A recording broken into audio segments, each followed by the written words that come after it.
I don't think people recognize how fast it moved. People were jumping in vehicles. They were loading up trailers at the Ashcroft Indian Band. They were coming and literally driving up to their homes screaming, "Get into the vehicle." Literally, they had nothing. They jumped into vehicles and they were picking up people and driving out. That's how fast it moved.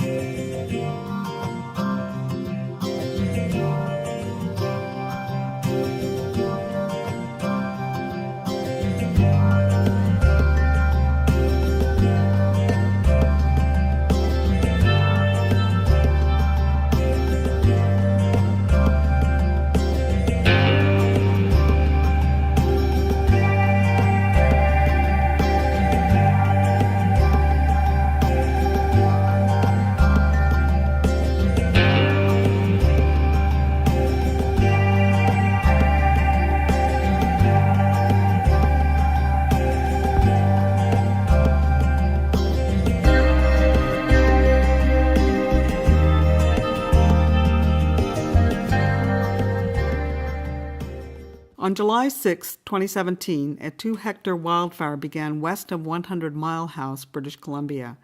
The following day, another fire was discovered just south of Ashcroft. Fanned by high winds, those 2 fires quickly grew out of control, marking the start of what would become the most destructive wildfire season in BC's history, leading to road closures, evacuations, and the declaration of a province-wide state of emergency that lasted a record-breaking 10 weeks. By the end of the fire season in November, wildfires had destroyed more than 1.2 million hectares of land, forcing the evacuation of 65,000 people and shutting down Highway 97, the region's main transportation corridor. The fires had devastating economic impacts on rural British Columbia. Hardest hit were communities in the Caribou-Chilcotin region, including 100 Mile House, Ashcroft, Cache Creek, and Williams Lake. Among those evacuated at the beginning of July were Deb Arnott, manager of Community Futures Sun Country in Ashcroft, and Karen Eden, manager of Community Futures Caribou-Chilcotin in Williams Lake. And when we left that evening, we couldn't go north because the highways were closed.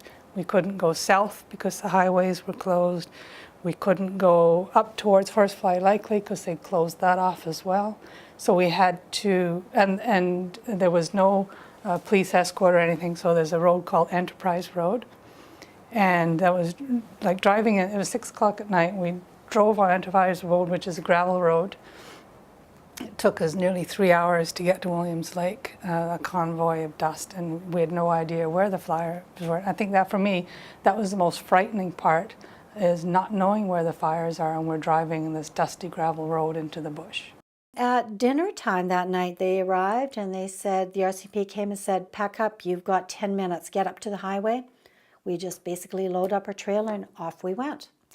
So off we go, and they, of course, the ESS was absolutely incredible, took care of everybody. So we were all evacuated, and it took about a few days, and then I started reaching out to some colleagues thinking, okay, what's happening every place else? Is everybody okay? So I sent Karen Eden a text at Community Futures Williams Lake, and I said, "Karen, are you okay? Because I know that the fire has started up your area, it's down in our area, and it kind of sensed that this kind of meeting in the middle." And she said, "Yeah, Deb, we're evacuated also." And I said, "Okay, is everybody safe? You know, that's your first question, is everybody okay?"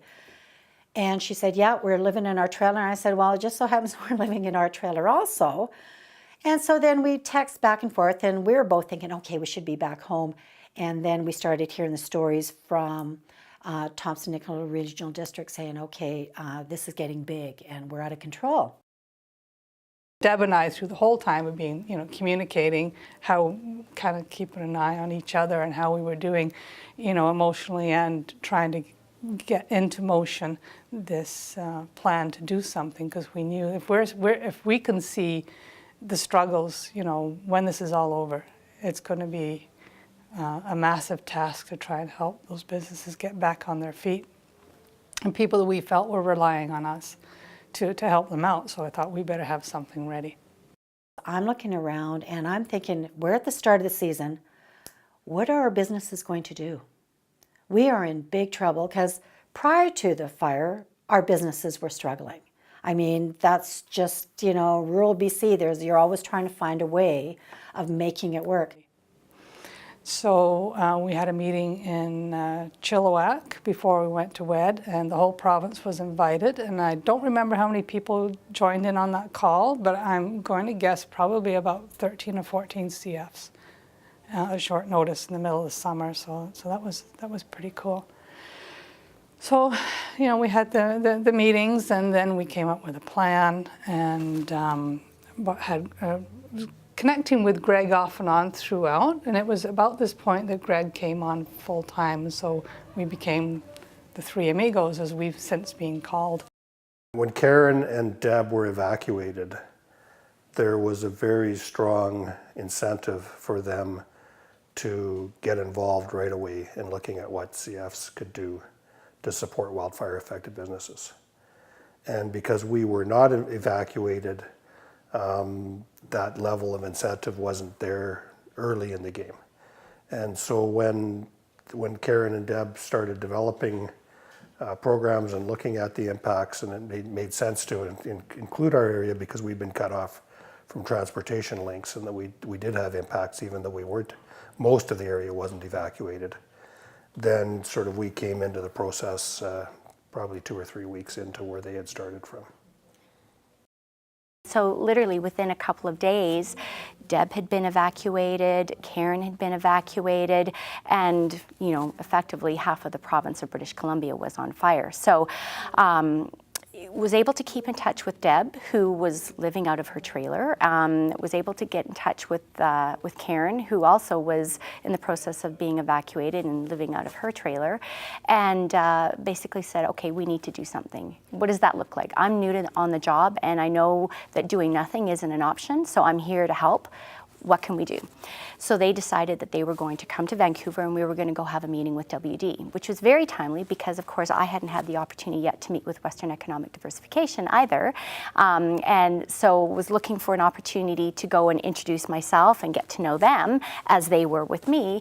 And so it was a little bit of trial by fire, excuse the pun, in terms of, well, here we are having an introductory meeting, but it's really much more than an introductory meeting. It's a meeting of, okay, here's what's happening in the interior of British Columbia, and as an organization that serves the small business community, meaning Community Futures British Columbia, we're here to say that we need your help and your leadership, Western Economic Diversification, to work with us to provide some support in those communities to help their small businesses. So what came out of that was a directive to establish a bit of a task force to put together a proposal that then would go to WD. And so between Karen and myself and Deb and Greg, with the assistance of other CF managers, including people like Laurie Cameri from Port Alberni, who came to our office and actually spent a night and just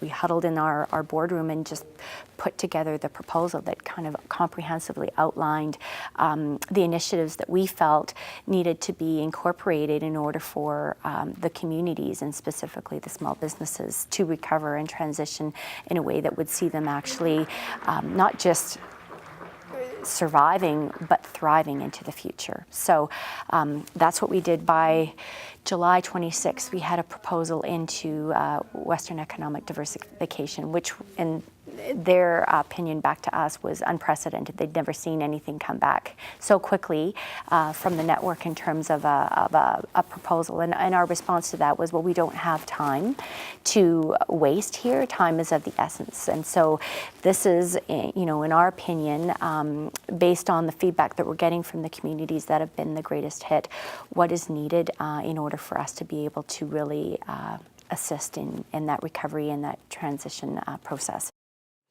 So we met with the team at Western Diversification, talked about what was happening down there, shared our stories, and the team said, well, you know what, let us go back. Let's figure out what we can do and how we might be able to help you.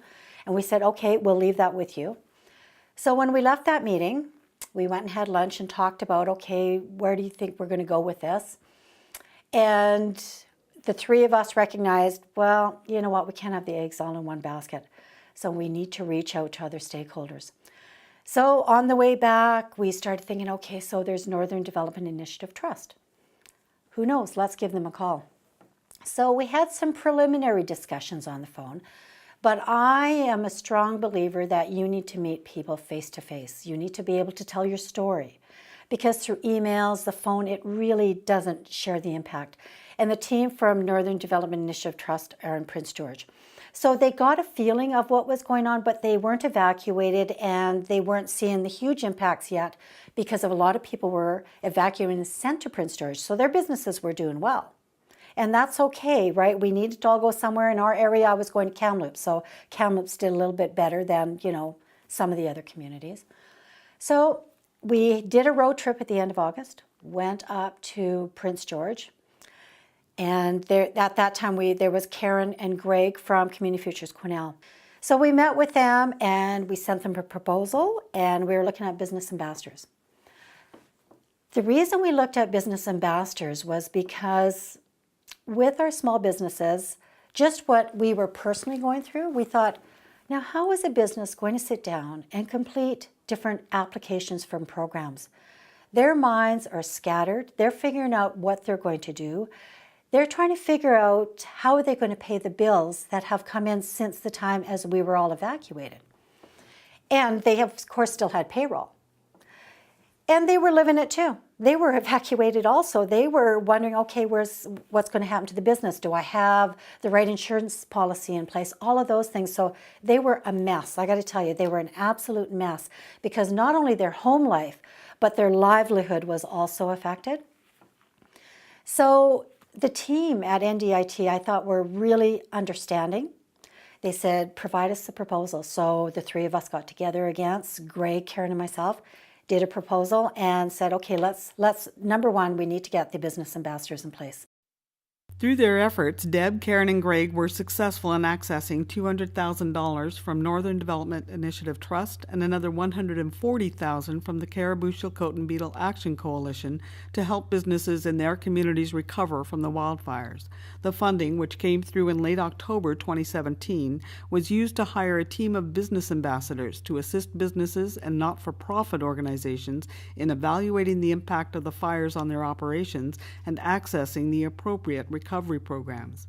Chief among those programs was emergency funding from the provincial government that was being delivered through Red Cross.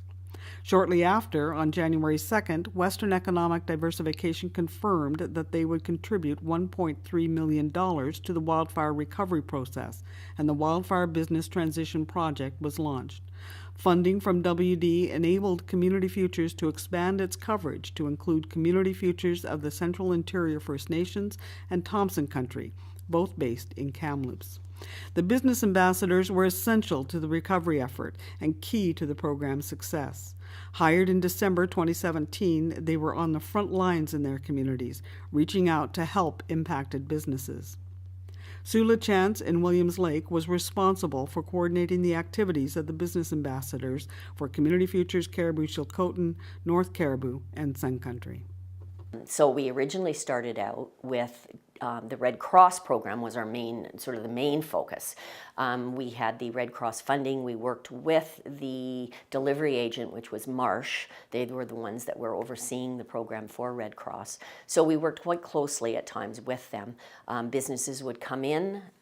They would self-identify that they wanted to apply to the Red Cross program. And then, of course, we would assist them in getting their applications into Red Cross. In addition to that, one of the things that we noticed was many of the businesses in all the regions didn't know about the Red Cross program, the funding, the help that was available, or they simply didn't have time to apply, or they were simply having difficulty applying, using the application process. So what our ambassadors did, and what my role was in sending them out, was to make sure that we found ways to contact those people and contact those businesses and bring them in and say, hey, we are here to help. And it was dramatic. I think out of over 2,000 people or businesses that applied to the Red Cross program, we ourselves, the program, touched base with at least 1,000 of those. So it was really, really instrumental in helping many of the businesses through the process. For some businesses, they didn't need our help. You know, they said, great, we've applied, no problem, and we don't need it. But the majority did. They really, truly appreciated the assistance that was given by our office.